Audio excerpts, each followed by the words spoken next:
So, good morning guys. May na-receive tayong parcel. Ito ay galing sa TikTok shop.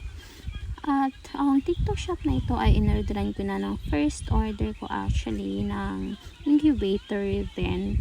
Pero good for 24 siya. At itong parcel naman na na-receive natin ay good for 12 kasi free lang po siya. So, thank you TikTok shop sa pagbigay sa amin ng free. At ito na nga, i-install na natin.